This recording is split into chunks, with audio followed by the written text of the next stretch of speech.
31 नवंबर का एक खुशनुमा विहान, सोने के कांपते तारे सुबह की ठंडी हवाओं में उलझे हुए थे। आकाश एक छोटे बच्चे के नीलम नैनों की तरह भोला और स्वच्छ लग रहा था। क्यारियां शरद के फूलों से भर गई थी और एक नई ताजगी मौसम और मन में पुलक उठी थी। चंदर अपना पुराना कत्थई स्वेटर और पीले रंग के पश्मीने का लंबा कोट पहने लॉन पर टहल रहा था। छोटे छोटे पिल्ले धूप पर किलोल कर रहे थे। सहसा एक कार आकर रुकी और पम्मी उसमें से कूद पड़ी और कारी हिरनी की तरह दौड़कर चंदर के पास पहुंच गई। हेलो माय बॉय, मैं आ गई। चंदर कुछ नहीं बोला। आओ ड्राइंग रूम में बैठो, उसने उसी मुर्दा सी आवाज में कहा। उसे पम्मी के आने की कोई प्रसन्नता नहीं थी। पम्मी उसके उदास चेहरे को देखती रही, फिर उसके कंधे पर हाथ रखकर बोली, क्यों कपूर, कुछ बीमार हो क्या? नहीं तो, आजकल मुझे मिलना जुलना अच्छा नहीं लगता। अकेला घर भी है, उसने उसी फीकी आवाज में कहा। क्यों, मिस सुधा कहाँ है? और डॉक्टर शुक्ला? वे लोग मिस बिंती की शादी में गए हैं।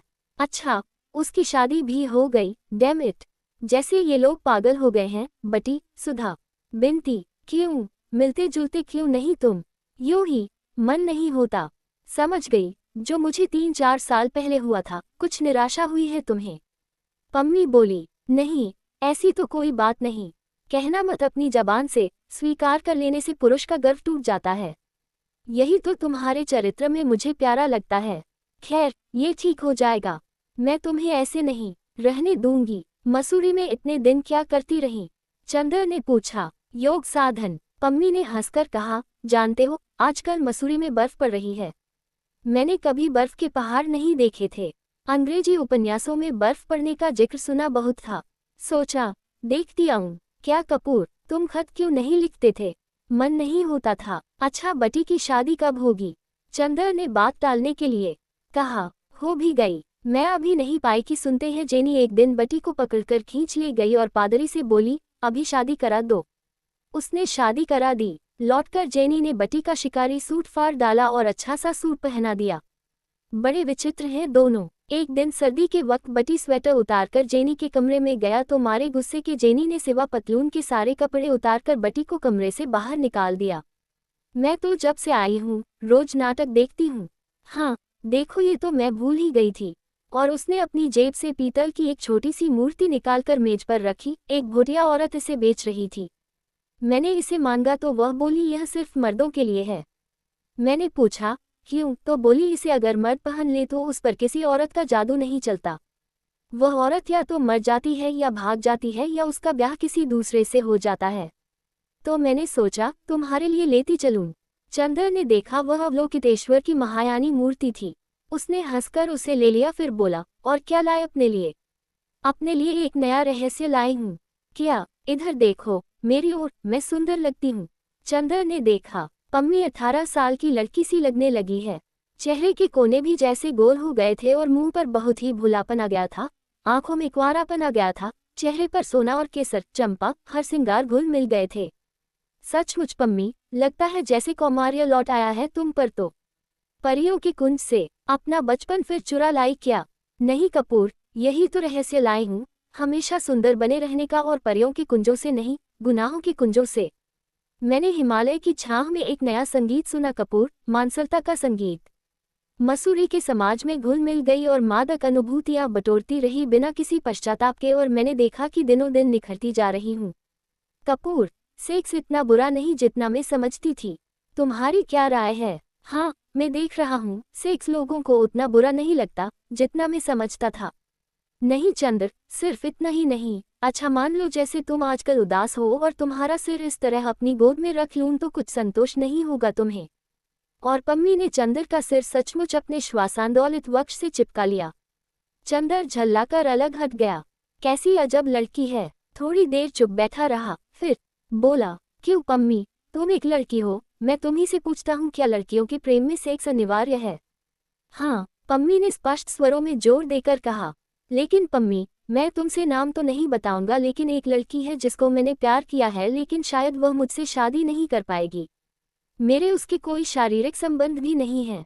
क्या तुम इसे प्यार नहीं कहोगी? कुछ दिन बाद जब उसकी शादी हो जाए तब पूछना, तुम्हारा सारा प्रेम मर जाएगा। पहले मैं भी तुमसे कहती थी पुरुष और नारी के संबंधों में एक अंतर जरूरी है। अब लगता है ये सब एक भुलावा है। अपने से पम्मी ने कहा। लेकिन दूसरी बात तो सुनो, उसी की एक सखी है। वह जानती है कि मैं उसकी सखी को प्यार करता हूँ, उसे नहीं कर सकता। कहीं सेक्स की तृप्ति का सवाल नहीं, फिर भी वह मुझे प्यार करती है। इसे तुम क्या कहोगी? चंदर ने पूछा। ये और दूसरे ढंग की परिस्थिति है। देखो कपूर, तुमने हिप्नोटिज्म के बारे में नहीं पढ़ा। ऐसा होता है कि अगर कोई हिप्नोटिस्ट एक लड़की को हिप्नोटाइज कर रहा है और बगल में एक दूसरी लड़की बैठी है जो चुपचाप ये देख रही है, तो वातावरण के प्रभाव से अक्सर ऐसा देखा जाता है कि वह भी हिप्नोटाइज हो जाती है, लेकिन वह एक क्षणिक मानसिक मूर्छा होती है जो टूट जाती है। पम्मी ने कहा। चंदर को लगा जैसे बहुत कुछ सुलझ गया। एक क्षण में उसके मन का बहुत सा भार उतर गया। पम्मी, मुझे तुम ही एक लड़की मिली जो साफ बातें करती हो और एक शुद्ध तर्क और बुद्धि के धरातल से। बस मैं आजकल बुद्धि का उपासक हूँ, भगवान से चिढ़ है। बुद्धि और शरीर, बस यही दो आदमी के मूल तत्व हैं। हृदय तो दोनों के अंत संघर्ष की उलझन का नाम है। पम्मी ने कहा और सहसा घड़ी देखते हुए बोली, 9 बज रहे हैं, चलो 9:30 से मैटिनी है। आओ देख आएं। मुझे कॉलेज जाना है, मैं जाऊंगा नहीं कहीं। 53, आज इतवार है प्रोफेसर कपूर। पम्मी चंदर को उठाकर बोली, मैं तुम्हें उदास नहीं होने दूंगी मेरे मीठे सपने। तुमने भी मुझे इस उदासी के इंद्रजाल से छुड़ाया था, याद है न? और चंदर के माथे पर अपने गरम मुलायम होठ रख दिए। माथे पर पम्मी के होठों की गुलाबी आग चंदर की नसों को गुदगुदा गई। वह क्षण भर के लिए अपने को भूल गया। पम्मी के रेशमी फ्रॉक के गुदगुदाते हुए स्पर्श, उसके वक्ष की अलभ्य गरमाए और उसके स्पर्श के जादू में खो गया। उसके अंग अंग में सुबह की शबनम ढलकने लगी। पम्मी उसके बालों को अंगुलियों से सुलझाती रही, फिर कपूर के गाल थपथपाकर बोली, चलो।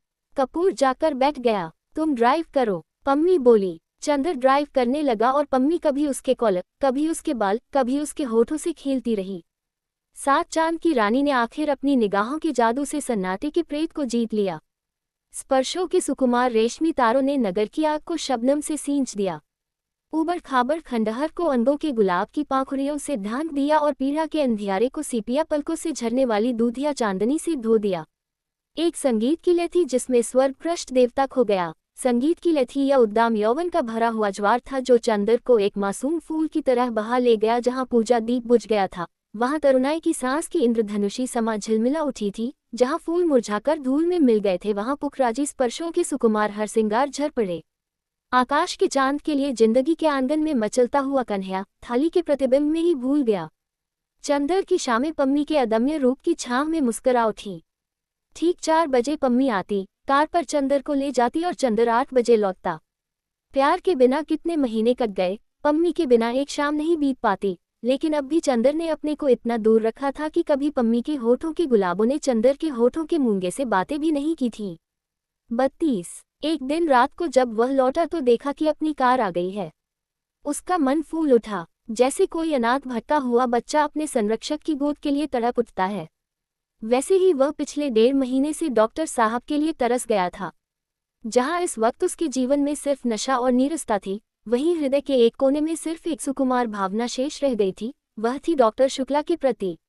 वह भावना कृतज्ञता की भावना नहीं थी। डॉक्टर शुक्ला इतने दूर नहीं थे कि अब वह उनके प्रति कृतज्ञ हो, इतने बड़े हो जाने पर भी वह जब कभी डॉक्टर को देखता था तो लगता था जैसे कोई नन्हा बच्चा अपने अभिभावक की गोद में आकर निश्चिंत हो जाता हो।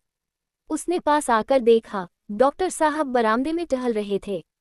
चंदर दौड़कर उनके पांव पर गिर पड़ा। डॉक्टर साहब ने उसे उठाकर गले से लगा लिया और बड़े प्यार से उसकी पीठ पर हाथ फेरते हुए बोले, कन्वोकेशन हो गया, डिग्री जीत लाए। जी हाँ, बड़ी विनम्रता से चंदर ने कहा। बहुत ठीक, अब डी लिट की तैयारी करो, तुम्हें जल्दी ही सेंट्रल गवर्नमेंट में जाना है। डॉक्टर साहब बोले, मैं तो 15 जनवरी को दिल्ली जा रहा हूँ, कम से कम साल भर के लिए। इतनी जल्दी ऑफ कब आया? चंदर ने अचरज से पूछा। मैं उन दिनों दिल्ली गया था ना, तभी एजुकेशन मिनिस्टर से बात हुई थी। डॉक्टर साहब ने चंदर को देखते हुए कहा, अरे तुम कुछ दुबले हो रहे हो। क्यों महाराज जिन ने ठीक से काम नहीं किया? नहीं, चंदर हंसकर बोला, बिंती की शादी ठीक ठाक हो गई। बिंती की शादी? डॉक्टर साहब ने सिर झुकाए हुए टहलते हुए एक बड़ी फीकी हंसी हंसकर कहा, बिंती और तुम्हारी बुआजी दोनों अंदर हैं। अंदर हैं? चंदर को ये रहस्य कुछ समझ में ही नहीं आता था। इतनी जल्दी बिंती लौट आई? बिनती गई ही कहाँ, डॉक्टर साहब ने बहुत चुपचाप सिर झुकाकर कहा और बहुत करुण उदासी उनके मुंह पर छा गई। वह बेचैनी से बरामदे में टहलने लगे। चंदर का साहस नहीं हुआ कुछ पूछने का, कुछ अमंगल अवश्य हुआ है। वह अंदर गया। बुआ जी अपनी कोठरी में सामान रख रही थी और बिनती बैठी सिल पर उड़द की भीगी दाल पीस रही थी।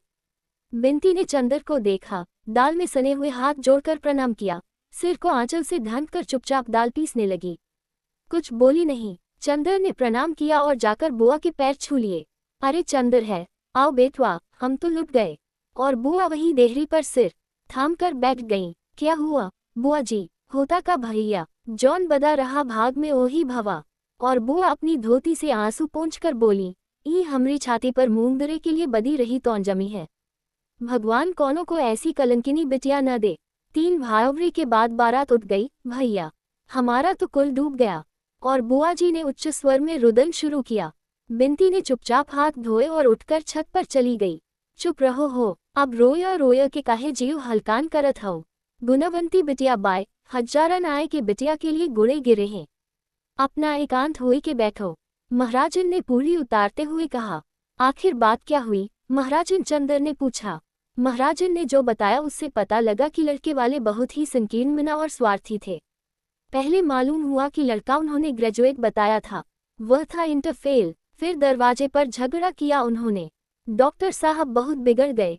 अंत में मरवे में लोगों ने देखा कि लड़के के बाएं हाथ की अंगुलियों गायब हैं। डॉक्टर साहब इस बात पर बिगड़े और उन्होंने मरवे से बिनती को उठवा दिया। फिर बहुत लड़ाई हुई, लाठी तक चलने की नौबत आ गई। जैसे तैसे झगड़ा निपटा। 3 भावरों के बाद ब्याह टूट गया।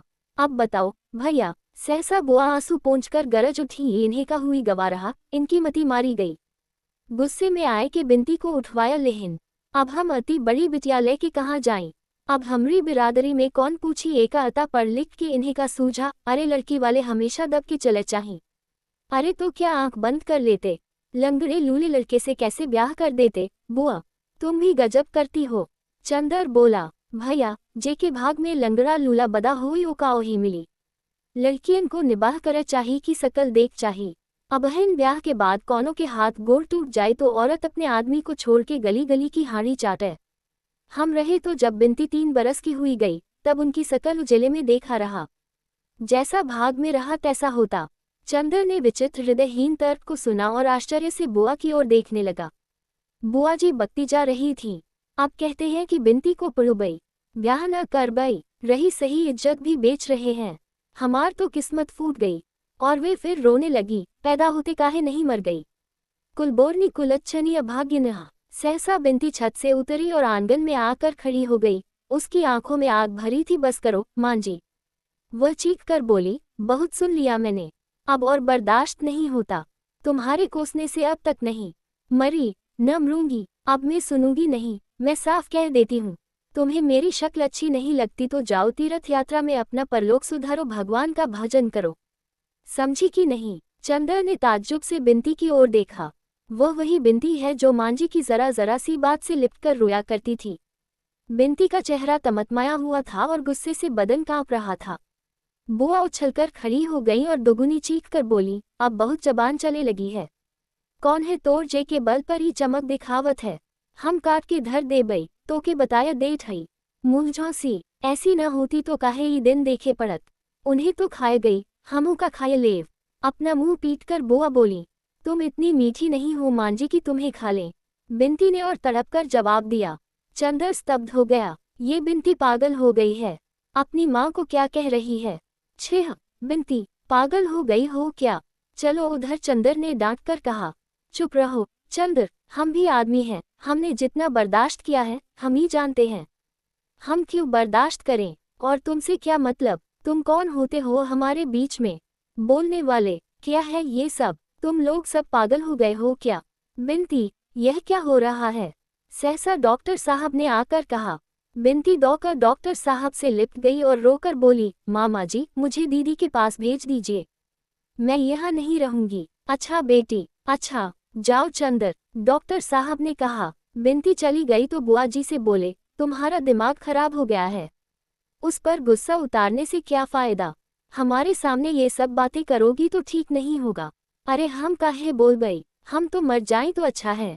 बुआजी पर जैसे देवी माँ आ गई हो इस तरह से झूम झूम कर रो रही थी। हम तो वृंदावन जाए के डूब मरी, अब हम तुम लोगन की शकल न देख बै। हम मर जाएं तो चाहे बिनती को पढ़ायो चाहे नचायो गवायो, हम अपनी आंख से न देख बै। उस रात को किसी ने खाना नहीं खाया। एक विचित्र सा विषाद सारे घर पर छाया हुआ था। जाड़े की रात का गहन अंधेरा खामोश छाया हुआ था। महज एक अमंगल छाया की तरह कभी कभी बुआजी का रुदन अंधेरे को झकझोर जाता था। सभी चुपचाप भूखे सो गए। 33 दूसरे दिन बिनती उठी और महाराजन के आने के पहले ही उसने चूल्हा जलाकर चाय चढ़ा दी। थोड़ी देर में चाय बनाकर और टोस्ट भूनकर वह डॉक्टर साहब के सामने रखाई। डॉक्टर साहब कल की बातों से बहुत ही व्यथित थे। रात को भी उन्होंने खाना नहीं खाया था, इस वक्त भी उन्होंने मना कर दिया। बिनती चंदर के कमरे में गई। चंदर, मामाजी ने कल रात को भी कुछ नहीं खाया, तुमने भी नहीं खाया, चलो चाय पी लो। चंदर ने भी मना किया तो बिनती बोली, तुम पी लोगे तो मामाजी भी शायद पी लें। चंदर चुपचाप गया। बिनती थोड़ी देर में गई तो देखा दोनों चाय पी रहे हैं। वह आकर मेवा निकालने लगी। चाय पीते पीते डॉक्टर साहब ने कहा, चंदर ये पासबुक लो, 500 निकाल लो और 2000 का हिसाब अलग करवा दो। अच्छा देखो, मैं तो चला जाऊंगा दिल्ली, बिनती को शाहजहांपुर भेजना ठीक नहीं है। वहाँ 4 रिश्तेदार हैं, 20 तरह की बातें होंगी, लेकिन मैं चाहता हूँ अब आगे जब तक ये चाहे पढ़े। अगर कहो तो यहाँ छोड़ जाऊं, तुम पढ़ाते रहना। बिनती आ गई और तश्तरी में भुना मेवा रखकर उसमें नमक मिला रही थी। चंदर ने एक स्लाइस उठाए और उस पर नमक लगाते हुए बोला, वैसे आप यहाँ छोड़ जाएं तो कोई बात नहीं है, लेकिन अकेले घर में अच्छा नहीं लगता। 2 एक रोज की बात दूसरी होती है, एकदम से साल भर के लिए। आप समझ लें। हाँ बेटा, कहते तो तुम ठीक हो। अच्छा, कॉलेज के हॉस्टल में अगर रख दिया जाए? डॉक्टर साहब ने पूछा। मैं लड़कियों को हॉस्टल में रखना ठीक नहीं समझता हूँ। चंदर बोला, घर के वातावरण और वहाँ के वातावरण में बहुत अंतर होता है। हाँ, ये भी ठीक है। अच्छा तो इस साल में इसे दिल्ली लिए जा रहा है, अगले साल देखा जाएगा। चंदर, इस महीने भर में मेरा सारा विश्वास हिल गया। सुधा का विवाह कितनी अच्छी जगह किया गया, मगर सुधा पीली पड़ गई है। कितना दुख हुआ देखकर, और बिनती के साथ यह हुआ। सचमुच ये जाति विवाह सभी परंपराएं बहुत ही बुरी हैं, बुरी तरह सड़ गई हैं। उन्हें तो काट फेंकना चाहिए। मेरा तो वैसे इस अनुभव के बाद सारा आदर्श ही बदल गया। चंदर बहुत अचरज से डॉक्टर साहब की ओर देखने लगा। यही जगह थी। इसी तरह बैठकर डॉक्टर साहब ने जाति बिरादरी, विवाह आदि सामाजिक परंपराओं की कितनी प्रशंसा की थी। जिंदगी की लहरों ने हर एक को 10 महीने में कहां से कहां लाकर पटक दिया है। डॉक्टर साहब कहते गए, हम लोग जिंदगी से दूर रहकर सोचते हैं कि हमारी सामाजिक संस्थाएं स्वर्ग हैं। ये तो जब उनमें धंसो तब उनकी गंदगी मालूम होती है। चंदर, तुम कोई गैर जात का अच्छा सा लड़का ढूंढो, मैं बिनती की शादी दूसरी बिरादरी में कर दूंगा। बिनती, जो और चाय ला रही थी, फौरन बड़े दृढ़ स्वर में बोली, मामा जी आप जहर दे दीजिए लेकिन मैं शादी नहीं करूंगी। क्या आपको मेरी दृढ़ता पर विश्वास नहीं? क्यों नहीं बेटी? अच्छा, जब तक तेरी इच्छा हो। पर दूसरे दिन डॉक्टर साहब ने बुआजी को बुलाया और रुपये दे दिए। लो, ये 500 पहले खर्च के हैं और 2000 में से तुम्हें धीरे धीरे मिलता रहेगा। 2-3 दिन के अंदर बुआ ने जाने की सारी तैयारी कर ली, लेकिन 3 दिन तक बराबर रोती रही। उनके आंसू थमे नहीं। बिनती चुप थी, वह भी कुछ नहीं बोली। चौथे दिन जब वह सामान मोटर पर रखवा चुकी तो उन्होंने चंदर से बिनती को बुलवाया। बिनती आई तो उन्होंने उसे गले से लगा लिया और बेहद रोई। लेकिन डॉक्टर साहब को देखते ही फिर बोल उठी, हमरी लड़की का दिमाग तुम ही बिगाड़े हो। दुनिया में भाइयों अपना न होत, अपनी लड़की को बिया दियो। हमरी लड़की। फिर बिनती को चिपटा कर रोने लगी। चंदर चुपचाप खड़ा सोच रहा था। अभी तक बिनती खराब थी, अब डॉक्टर साहब खराब हो गए। बुआ ने रुपये संभाल कर रख लिए और मोटर पर बैठ गई। समस्त लांछनों के बावजूद डॉक्टर साहब उन्हें पहुंचाने स्टेशन तक गए। बिनती बहुत ही चुप सी हो गई थी। वह किसी से कुछ नहीं बोलती और चुपचाप काम किया करती थी। जब काम से फुर्सत पा लेती तो सुधा के कमरे में जाकर लेट जाती और जाने क्या सोचा करती। चंदर को बड़ा ताज्जुब होता था बिनती को देखकर। जब बिनती खुश थी, बोलती चालती थी तो चंदर बिनती से चिढ़ गया था, लेकिन बिनती के जीवन का यह नया रूप देखकर पहले की सभी बातें भूल गया और उससे फिर बात करने की कोशिश करने लगा। लेकिन बिनती ज्यादा बोलती ही नहीं। एक दिन दोपहर को चंदर यूनिवर्सिटी से लौटकर आया और उसने रेडियो खोल दिया। बिंती एक तश्तरी में अमरूद काटकर ले आई और रखकर जाने लगी। सुनो बिंती, क्या तुमने मुझे माफ नहीं किया? मैं कितना व्यथित हूँ। बिंती, अगर तुमको भूल से कुछ कह दिया तो तुम उसका इतना बुरा मान गई कि 2-3 महीने बाद भी नहीं भूली। नहीं, बुरा मानने की क्या बात है? चंदर, बिंती एक फीकी हंसी हंसकर बोली, आखिर नारी का भी एक स्वाभिमान है। मुझे माँ बचपन से कुचलती रही, मैंने तुम्हें दीदी से बका माना, तुम भी ठोकरें लगाने से बाज नहीं आए, फिर भी मैं सब सहती गई। उस दिन जब मंडप के नीचे मामाजी ने जबरदस्ती हाथ पकड़कर खड़ा कर दिया तो मुझे उसी क्षण लगा कि मुझमें भी कुछ सत्व है। मैं इसीलिए नहीं बनी हूँ कि दुनिया मुझे कुचलती ही रहे। अब मैं विरोध करना, विद्रोह करना भी सीख गई हूँ। जिंदगी में खेल की जगह है, लेकिन स्वाभिमान भी कोई चीज है। और तुम्हें अपनी जिंदगी में किसी की जरूरत भी तो नहीं है। कहकर बिंती धीरे धीरे चली गई। अपमान से चंदर का चेहरा काला पड़ गया। उसने रेडियो बंद कर दिया और तश्तरी उठाकर नीचे रख दी और बिना कपड़े बदले पम्मी के यहाँ चल दिया। मनुष्य का एक स्वभाव होता है, जब वह दूसरे पर दया करता है तो वह चाहता है कि याचक पूरी तरह विनम्र होकर उसे स्वीकार करे। अगर याचक दान लेने में कहीं भी स्वाभिमान दिखलाता है तो आदमी अपनी दानवृत्ति और दयाभाव भूलकर नृशंसता से उसके स्वाभिमान को कुचलने में व्यस्त हो जाता है। आज हफ्तों के बाद चंदर के मन में बिंती के लिए कुछ स्नेह, कुछ दया जागी थी, बिंती को उदास मौन देखकर। लेकिन बिंती के इस स्वाभिमान भरे उत्तर ने फिर उसके मन का सोया हुआ शौक जगा दिया था। वह इस स्वाभिमान को तोड़कर रहेगा, उसने सोचा। 34 पम्मी के यहाँ पहुंचा तो अभी धूप थी। जेनी कहीं गई थी, बटी अपने तोते को कुछ खिला रहा था। कपूर को देखते ही हंसकर अभिवादन किया और बोला, पम्मी अंदर है। वह सीधा अंदर चला गया। पम्मी अपने शयन कक्ष में बैठी हुई थी। कमरे में लंबी लंबी कियां थीं जिनमें लकड़ी के चौखटों में रंग बिरंगे शीशे लगे हुए थे। खिड़कियां बंद थीं और सूरज की किरणें इन शीशों पर पड़ रही थीं और पम्मी पर सातों रंग की छायाएं खेल रही थीं। वह झुकी हुई सोफे पर अधलेटी कोई किताब पढ़ रही थी। चंदर ने पीछे से जाकर उसकी आंखें बंद कर लीं और बगल में बैठ गया। कपूर अपनी सुकुमार अंगुलियों से चंदर के हाथ को आंखों पर से हटाते हुए पम्मी बोली और पलकों में बेहद नशा भरकर सोनजूही की मुस्कान बिखेरकर चंदर को देखने लगी। चंदर ने देखा, वह ब्राउनिंग की कविता पढ़ रही थी। वह पास बैठ गया। पम्मी ने उसे अपने वक्ष पर खींच लिया और उसके बालों से खेलने लगी। चंदर थोड़ी देर चुप लेटा रहा, फिर पम्मी के गुलाबी होठों पर अंगुलियां रखकर बोला, पम्मी, तुम्हारे वक्ष पर सिर रखकर मैं जाने क्यों सब कुछ भूल जाता हूँ। पम्मी, दुनिया वासना से इतना घबराती क्यों है? मैं ईमानदारी से कहता हूँ कि अगर किसी को वासनाहीन प्यार करके, किसी के लिए त्याग करके मुझे जितनी शांति मिलती है, पता नहीं क्यों मानसिकता में भी उतनी ही शांति मिलती है। ऐसा लगता है कि शरीर के विकार अगर आध्यात्मिक प्रेम में जाकर शांत हो जाते हैं तो लगता है आध्यात्मिक प्रेम में प्यासे रह जाने वाले अभाव फिर किसी के मानसल बंधन में ही आकर बुझ पाते हैं। कितना सुख है तुम्हारी ममता में। शी चंदर के होठों को अपनी अंगुलियों से दबाती हुई पम्मी बोली, चरम शांति के क्षणों को अनुभव किया करो। बोलते क्यों हो? चंदर चुप हो गया, चुपचाप लेट रहा। पम्मी की केसर श्वासें उसके माथे को रह रहकर चूम रही थीं और चंदर के गालों को पम्मी के वक्ष में धड़कता हुआ संगीत गुदगुदा रहा था। चंदर का एक हाथ पम्मी के गले में पड़ी इमिटेशन हीरे की माला से खेलने लगा। सारस के पंखों से भी ज्यादा मुलायम सुकुमार गर्दन से छूटने पर अंगुलियां लाजवंती की पत्तियों की तरह सकुचा जाती थीं। माला खोल ली और उसे उतारकर अपने हाथ में ले लिया। पम्मी ने माला लेने के लिए हाथ बढ़ाया ही था कि गले के बटन टच से टूट गए। बर्फानी चांदनी उफन कर छलक पड़ी। चंदर को लगा उसके गालों के नीचे बिजलियों के फूल सिहर उठे हैं और एक मदमाता नशा टूटते हुए सितारों की तरह उसके शरीर को चीरता हुआ निकल गया।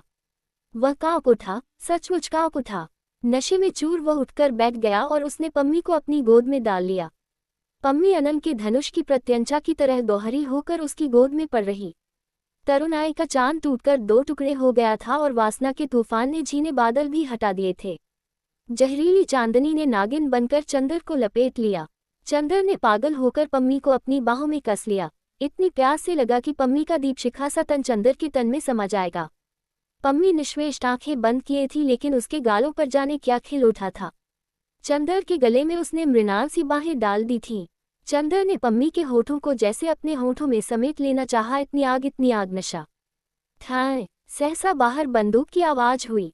चंदर चौंक उठा। उसने अपने बाहुपाश ढीले कर दिए, लेकिन पम्मी उसके गले में बाहें डाले बेहोश पड़ी थी। चंदर ने क्षण भर पम्मी के भरपूर रूप यौवन को आंखों से पी लेना चाहा। पम्मी ने अपनी बाहें हटा ली और नशे में मखमोर सी चंदर की गोद से एक और लुढ़क गई। उसे अपने तन बदन का होश नहीं था। चंदर ने उसके वस्त्र ठीक किए और फिर झुककर उसकी नशे में चूर पलकें चूम ली। ठाय, बंदूक की दूसरी आवाज हुई। चंदर घबरा कर उठा। यह क्या है पम्मी? होगा कुछ, जाओ मत, अलसाई हुई नशीली आवाज में पम्मी ने कहा और उसे फिर खींचकर बिठा लिया और फिर बाहों में उसे समेटकर उसका माथा चूम लिया। ठाय, फिर तीसरी आवाज हुई। चंदर उठ खड़ा हुआ और जल्दी से बाहर दौड़ गया। देखा बटी की बंदूक बरामदे में पड़ी है और वह पिंजरे के पास मरे हुए तोते का पन पक्का उठाए हुए है। उसके घावों से बटी के पतलून पर खून चू रहा था। चंदर को देखते ही बटी हंस पड़ा। देखा, 3 गोली में इसे बिल्कुल मार डाला। वह तो कहो सिर्फ एक ही लगी वरना, और पंख पकड़कर तोते की लाश को झुलाने लगा।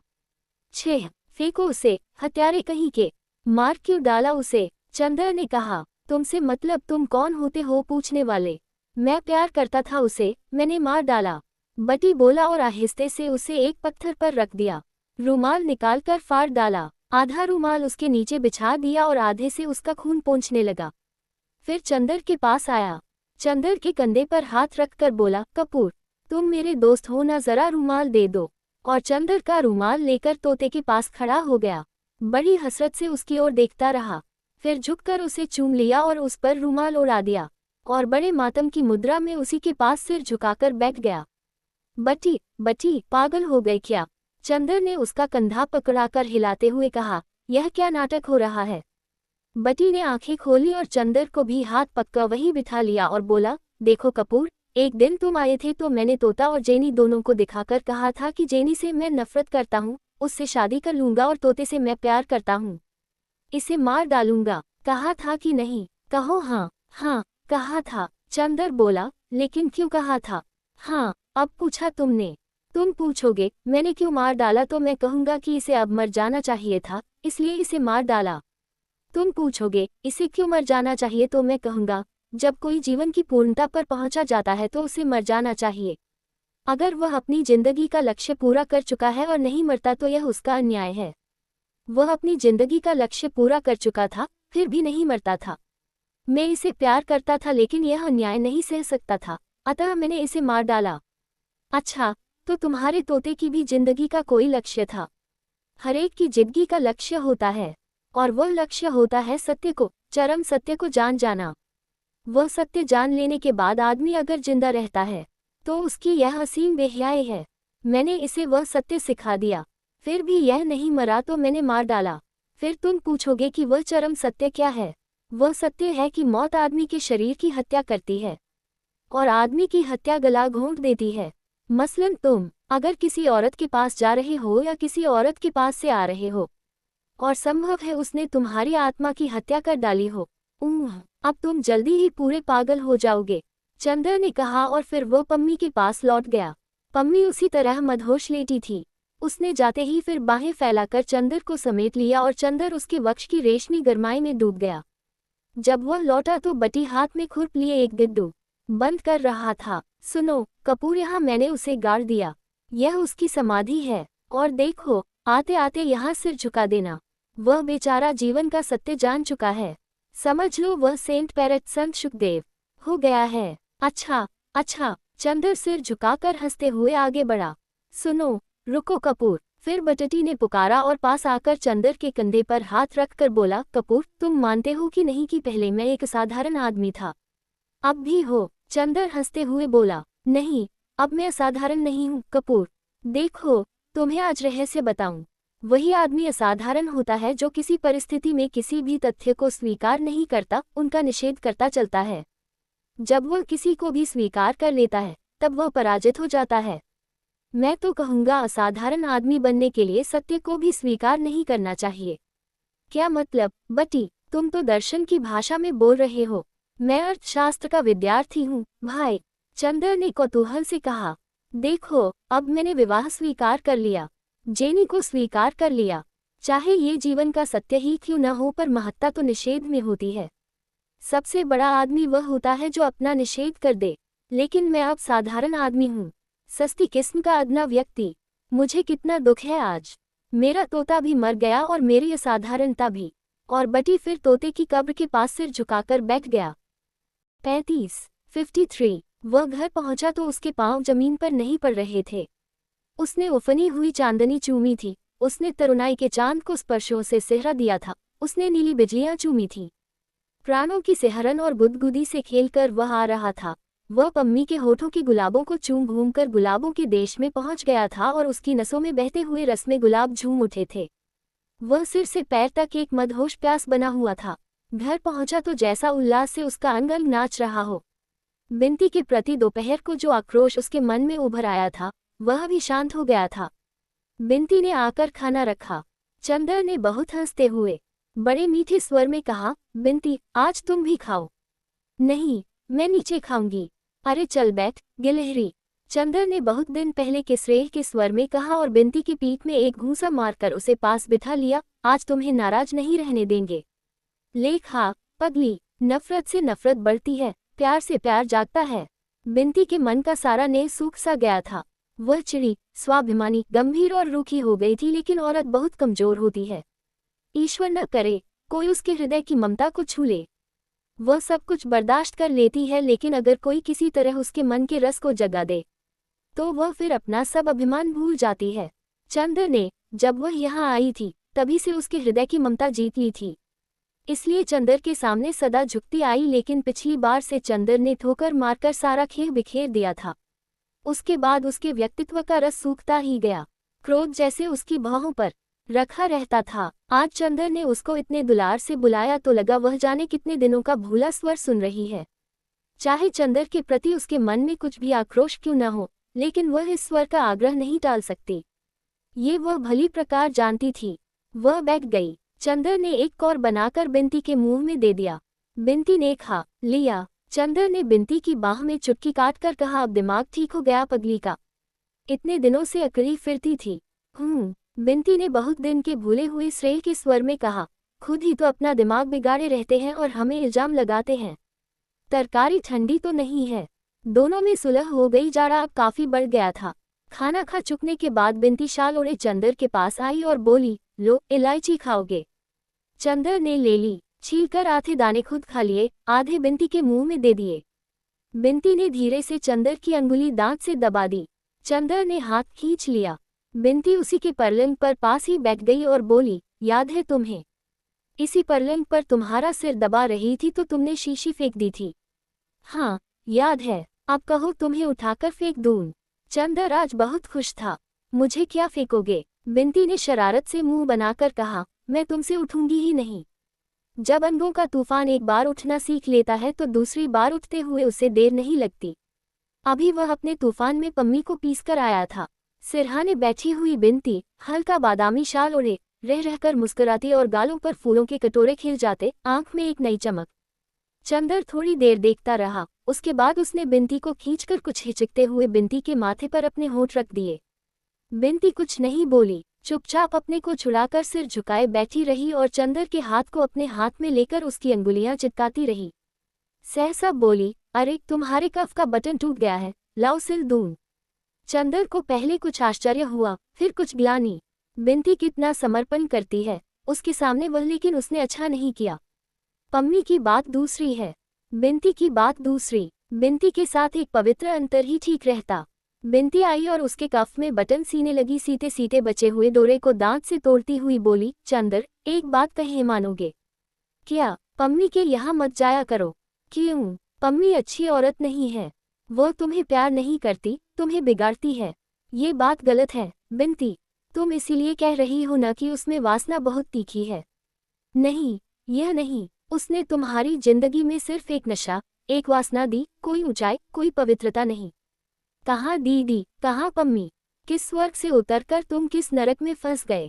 पहले मैं भी यही सोचता था बिंती, लेकिन बाद में मैंने सोचा कि माना किसी लड़की के जीवन में वासना ही तीखी है, तो क्या इसी से वह निंदनीय है? क्या वासना स्वतः में निंदनीय है? गलत।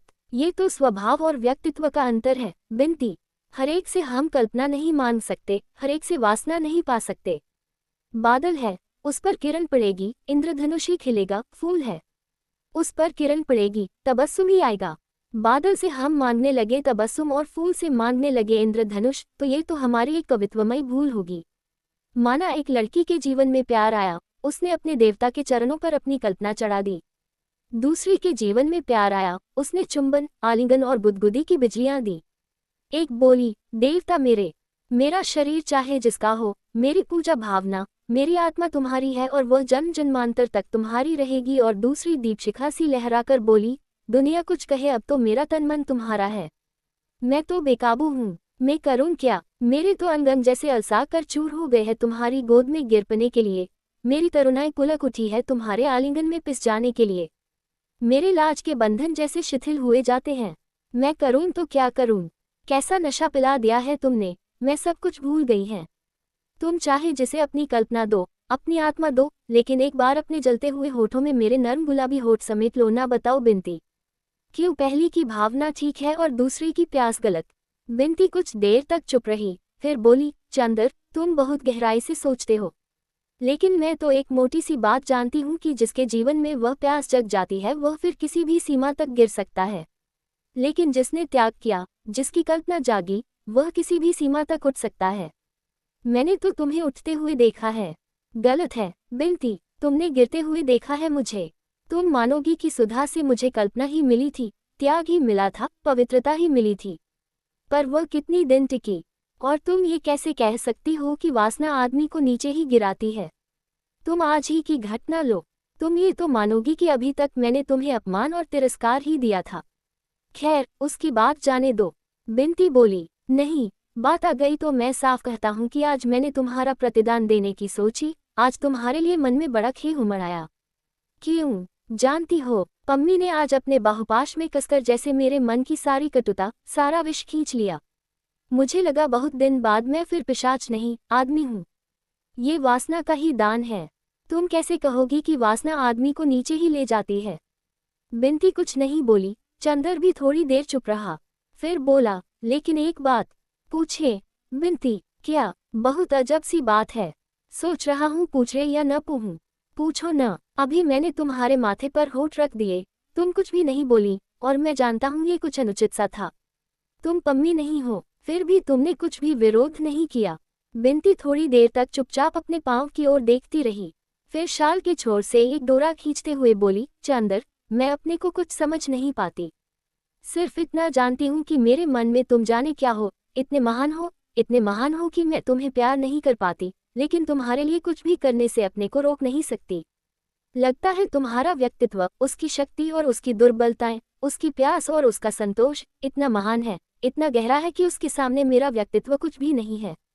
मेरी पवित्रता, मेरी अपवित्रता, इन सबसे ज्यादा महान तुम्हारी प्यास है। लेकिन अगर तुम्हारे मन में मेरे लिए जरा भी खेद है तो तुम पम्मी से संबंध तोड़ लो। दीदी से अगर मैं बताऊंगी तो जाने क्या हो जाएगा। और तुम जानते नहीं, दीदी अब कैसी हो गई हैं। तुम देखो तो आंसू। बस। चंदर ने अपने हाथ से बिनती का मुंह बंद करते हुए कहा, सुधा की बात मत करो, तुम्हें कसम है। जिंदगी के जिस पहलू को हम भूल चुके हैं, उसे कुरेने से क्या फायदा। अच्छा। चंदर का हाथ हटाकर बिनती बोली, लेकिन पम्मी को अपनी जिंदगी से हटा दो। यह नहीं हो सकता बिनती। चंदर बोला, और जो कहो वह मैं कर दूंगा। हाँ, तुम्हारे प्रति आज तक जो दुर्व्यवहार हुआ है, उसके लिए मैं तुमसे क्षमा मांगता हूँ। छह, चंद्रा मुझे शर्मिंदा मत करो, काफी रात हो गई थी। चंदर लेट गया। बिनती ने उसे रजाई उड़ा दी और टेबल पर बिजली का स्टैंड रखकर बोली, अब चुपचाप सो जाओ। बिनती चली गई। चंदर पड़ा सोचने लगा, दुनिया गलत कहती है कि वासना पाप है। वासना से भी पवित्रता और क्षमाशीलता आती है। पम्मी से उसे जो कुछ मिला, वह अगर पाप है तो आज चंदर ने जो बिनती को दिया, उसमें इतनी क्षमा, इतनी उदारता और इतनी शांति क्यों थी? उसके बाद बिनती को वह बहुत दुलार और पवित्रता से रखने लगा। कभी कभी जब वह घूमने जाता तो बिनती को भी ले जाता था। न्यू ईयर्स डे के दिन पम्मी ने दोनों की दावत की। बिनती पम्मी के पीछे चाहे चंदर से पम्मी का विरोध कर ले, पर पम्मी के सामने बहुत शिष्टता और स्नेह का बर्ताव करती थी। डॉक्टर साहब की दिल्ली जाने की तैयारी हो गई। बिनती ने कार्यक्रम में कुछ परिवर्तन करा लिया था। अब वह पहले डॉक्टर साहब के साथ शाहजहांपुर जाएगी और तब दिल्ली। निश्चय करते करते अंत में 1 फरवरी को वे लोग गए। स्टेशन पर बहुत से विद्यार्थी और डॉक्टर साहब के मित्र उन्हें विदा देने के लिए आए थे। बिनती विद्यार्थियों की भीड़ से घबराकर इधर चली आई और चंदर को बुलाकर कहने लगी, चंदर, दीदी के लिए एक खत तो दे दो। नहीं, चंदर ने बहुत रूखे और दृढ़ स्वर में कहा। बिंती कुछ क्षण तक एकटक चंदर की ओर देखती रही, फिर बोली, चंदर, मन की श्रद्धा चाहे अब भी वैसी हो, लेकिन तुम पर अब विश्वास नहीं रहा। चंदर ने कुछ जवाब नहीं दिया, सिर्फ हंस पड़ा। फिर बोली, चंदर, अगर कभी कोई जरूरत हो तो जरूर लिखना, मैं चली आऊंगी, समझे। और फिर चुपचाप जाकर बैठ गई। जब चंदर लौटा तो उसके साथ कई साथी प्रोफेसर थे। घर पहुंचकर वह कार लेकर पम्मी के यहाँ चल दिया। पता नहीं क्यों बिंती के जाने का चंदर को कुछ थोड़ा सा दुख था। 36 गर्मी का मौसम आ गया था। चंदर सुबह कॉलेज जाता, दोपहर को सोता और शाम को वह नियमित रूप से पम्मी को लेकर घूमने जाता। डॉक्टर साहब कार छोड़ गए थे। कार पम्मी और चंदर को लेकर दूर दूर का चक्कर लगाया करती थी। इस बार उसने अपनी छुट्टियां दिल्ली में ही बिताने की सोची थी। पम्मी ने भी तय किया था कि मसूरी से लौटते समय जुलाई में वह एक हफ्ते आकर डॉक्टर शुक्ला की मेहमानी करेगी और दिल्ली के पूर्व परिचितों से भी मिल लेगी। यह नहीं कहा जा सकता कि चंदर के दिन अच्छी तरह नहीं बीत रहे थे। उसने अपना अतीत भुला दिया था और वर्तमान को वह पम्मी की नशीली निगाहों में डुबो चुका था। भविष्य की उसे कोई खास चिंता नहीं थी। उसे लगता था कि यह पम्मी की निगाहों के बादलों और स्पर्शों के फूलों की जादू भरी दुनिया अमर है, शाश्वत है। इस जादू ने हमेशा के लिए उसकी आत्मा को अभिभूत कर लिया है। ये होठ कभी अलग न होंगे, यह बहुपाश इसी तरह उसे घेरे रहेगा और पम्मी की गर्म तरुण सांसें सदा इसी प्रकार उसके कपोलों को सिहराती रहेंगी। आदमी का विश्वास हमेशा सीमाएं और अंत भूल जाने का आदी होता है। चंदर भी सब कुछ भूल चुका था। अप्रैल की एक शाम, दिन भर लू चलकर अब थक गई थी, लेकिन दिन भर की लू की वजह से आसमान में इतनी धूल भर गई थी कि धूप भी हल्की पड़ गई थी। माली बाहर छिड़काव कर रहा था। चंदर सोकर उठा था और सुस्ती मिटा रहा था। थोड़ी देर बाद वह उठा, दिशाओं की ओर निरुद्देश्य देखने लगा। बड़ी उदास सी शाम थी। सड़क भी बिल्कुल सूनी थी। सिर्फ दो एक साइकिल सवार लू से बचने के लिए कानों पर तौलिया लपेटे हुए चले जा रहे थे। एक बर्फ का ठेला भी चला जा रहा था।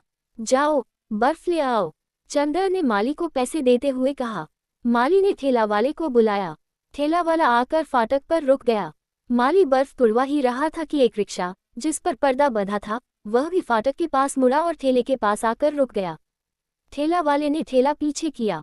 रिक्शा अंदर आया। रिक्शा में कोई पर्दानशीन औरत बैठी थी, लेकिन रिक्शा के साथ कोई नहीं था। चंदर को ताज्जुब हुआ, कौन पर्दानशीन यहाँ आ सकती है।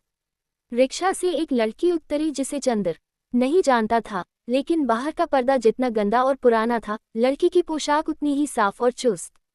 वह सफ़ेद रेशम की सलवार, सफ़ेद रेशम का चुस्त कुर्ता और उस पर बहुत हल्की शरबती फालसई रंग की चुन्नी उड़े हुई थी। वह उतरी और रिक्शा वाले से बोली, अब घंटे भर में आकर मुझे ले जाना। रिक्शा वाला सिर हिलाकर चल दिया और वह सीधे अंदर चल दी। चंदर को बड़ा अचरज हुआ। ये कौन हो सकती है जो इतनी बेतकल्लुफी से अंदर चल दी। उसने सोचा, शायद शरणार्थियों के लिए चंदा मांगने वाली कोई लड़की हो, मगर अंदर तो कोई है ही नहीं। उसने चाहा कि रोक दे, फिर उसने नहीं रोका। सोचा, खुद ही अंदर खाली देखकर लौट आएगी।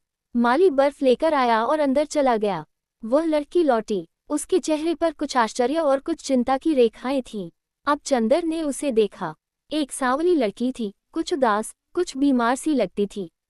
आंखें बड़ी बड़ी लगती थीं, जो रोना भूल चुकी हैं और हंसने में भी अशक्त हैं। चेहरे पर एक पीली छांव थी।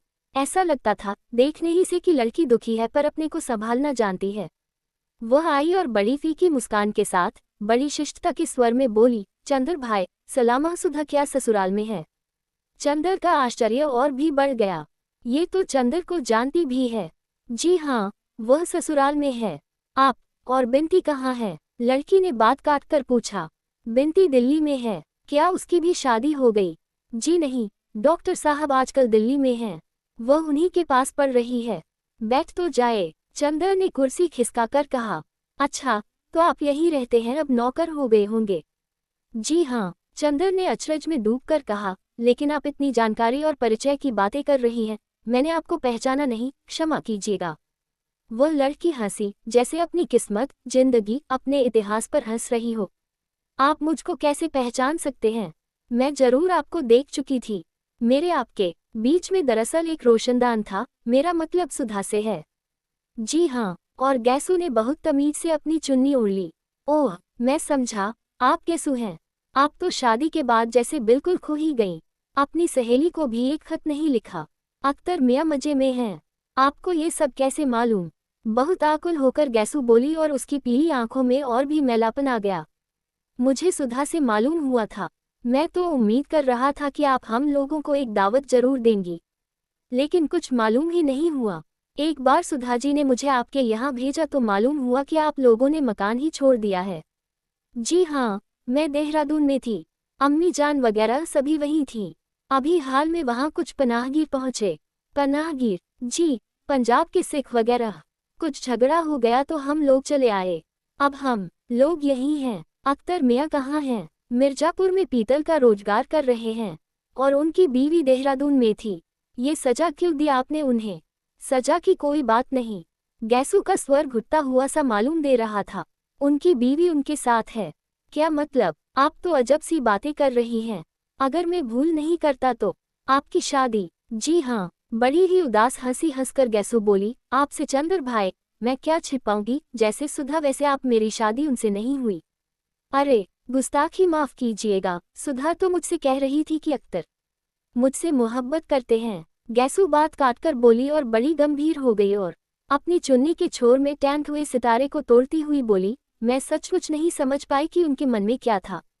उनके घरवालों ने मेरे बजाय फूल को ज्यादा पसंद किया। उन्होंने फूल से ही शादी कर ली। अब अच्छी तरह निभ रही है दोनों की। फूल तो इतने अरसे में एक बार भी हम लोगों से मिलने नहीं आई। अच्छा। चंदर चुप होकर सोचने लगा। कितनी बड़ी प्रवंचना हुई इस लड़की की जिंदगी में, और कितने दबे शब्दों में ये कहकर चुप हो गई। एक भी आंसू नहीं, एक भी सिसकी नहीं, संयत स्वर और फीकी मुस्कान, बस। चंदर चुपचाप उठकर अंदर गया। महाराजन आ गई थी, कुछ नाश्ता और शरबत भेजने के लिए कहकर। चंदर बाहर आया। गैसू चुपचाप लॉन की ओर देख रही थी, शून्य निगाहों से। चंदर आकर बैठ गया और बोला, बहुत धोखा दिया आपको। छह, ऐसी बात नहीं कहते चंदर भाई। कौन जानता है कि यह अख्तर की मजबूरी रही हो। जिसको मैंने अपना सरताज माना उसके लिए ऐसा ख्याल भी दिल में लाना गुनाह है। मैं इतनी गिरी हुई नहीं कि यह सोचूं कि उन्होंने धोखा दिया।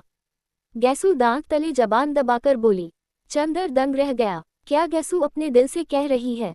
इतना अखंड विश्वास है गैसू को अख्तर पर। शरबत आ गया था। गैसू ने तकल्लुफ नहीं किया, लेकिन बोली, आप बड़े भाई हैं, पहले आप शुरू कीजिए। आपकी फिर कभी अख्तर से मुलाकात नहीं हुई? चंदर ने एक घूंट पीकर कहा। हुई क्यों नहीं, कई बार वह अम्मीजान के पास आए।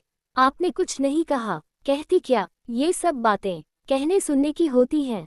और फिर फूल वहाँ आराम से है। अख्तर भी फूल को जान से ज्यादा प्यार से रखते हैं, यही मेरे लिए बहुत है। और अब कहकर क्या करूँगी? जब फूल से शादी तय हुई और वे राजी हो गए तभी मैंने कुछ नहीं कहा। अब तो फूल की मांग, फूल का सुहाग मेरे लिए सुबह की अजान से ज्यादा पाक है। गैसू ने शरबत में निगाहें डुबाए हुए कहा। चंदर क्षण भर चुप रहा, फिर बोला, अब आपकी शादी अम्मीजान कब कर रही हैं? कभी नहीं। मैंने कसरत कर लिया है कि मैं शादी ताउम्र नहीं करूंगी। देहरादून के मैटरनिटी सेंटर में काम सीख रही थी।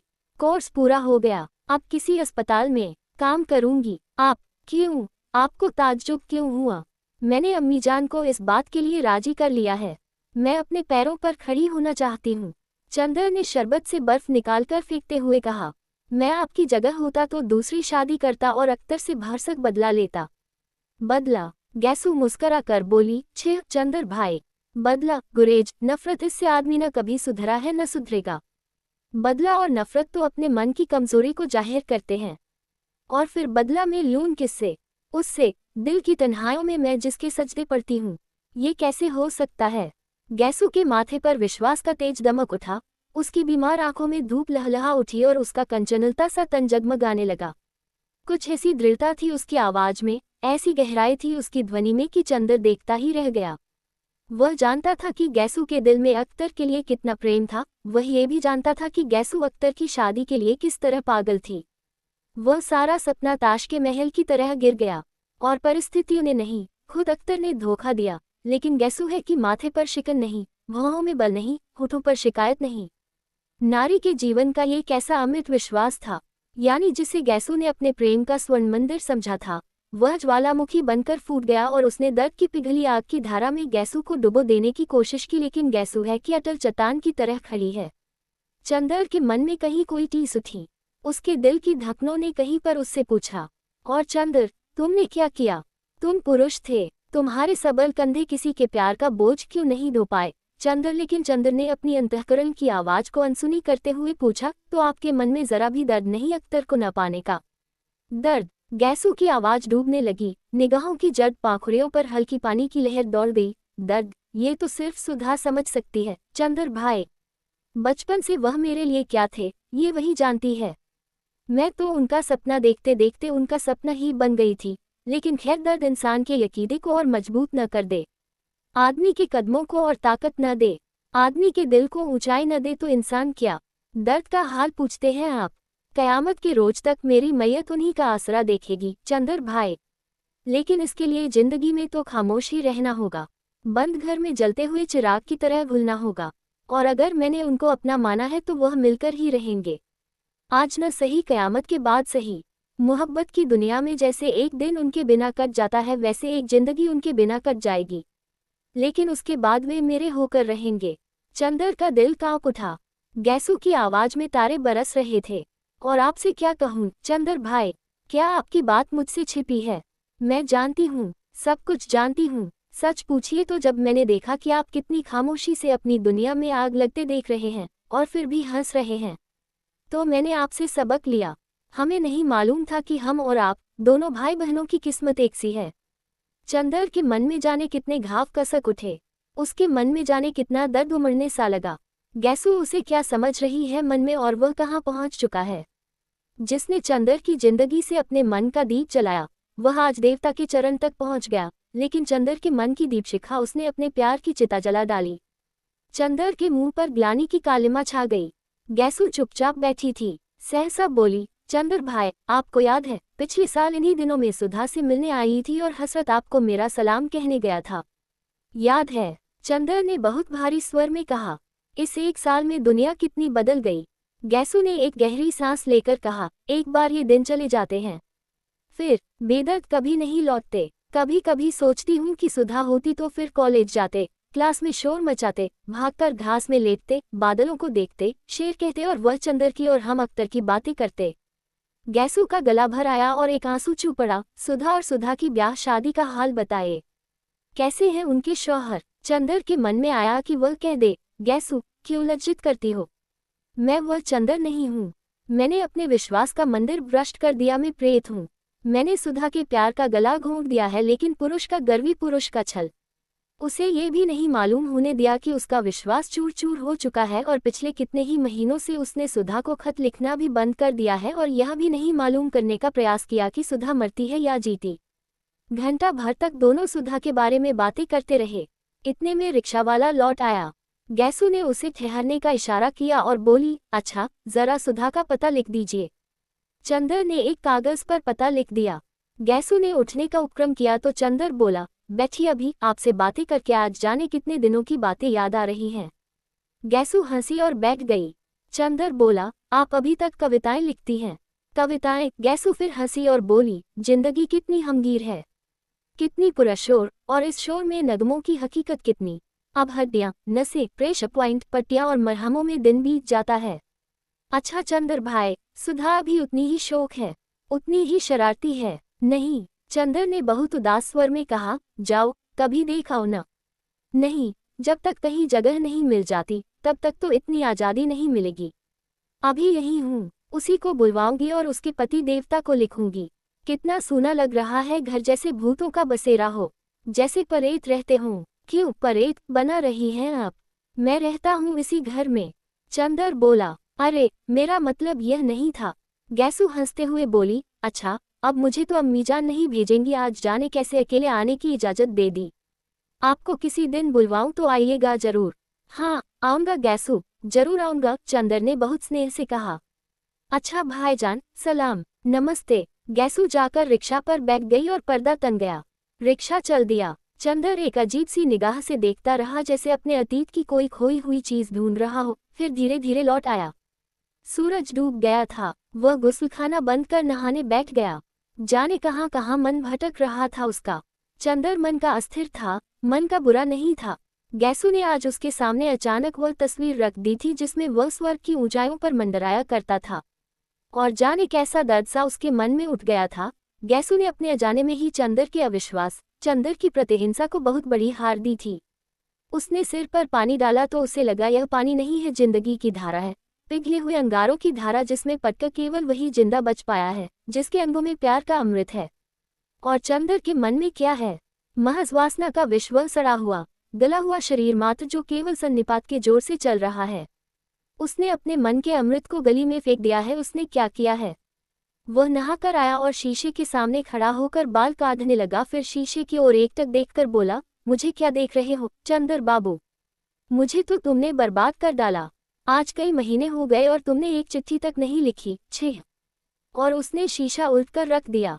महाराजन खाना ले आई। उसने खाना खाया और सुस्त सा पड़ रहा। भैया, आज घूमे न जाबो? नहीं, चंदर ने कहा और पड़ा पड़ा सोचने लगा। पम्मी के यहाँ नहीं गया।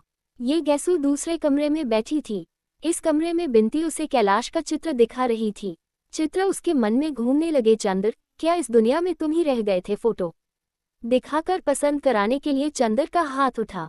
तर से एक तमाचा। चंदर, चोट तो नहीं आई? मान लिया कि मेरे मन ने मुझसे न कहा हो, तुमसे तो मेरा मन कोई बात नहीं छिपाता। तो चंदर, तुम शादी कर क्यों नहीं लेते? पापा लड़की देख आएंगे, हम भी देख लेंगे, तो फिर तुम बैठो तो हम पढ़ेंगे, वरना हमें शर्म लगती है। चंदर, तुम शादी मत करना, तुम इस सब के लिए नहीं बने हो। नहीं सुधा, तुम्हारे वक्ष पर सिर रखकर कितना संतोष मिलता है। आसमान में एक एक करके तारे टूटते जा रहे थे।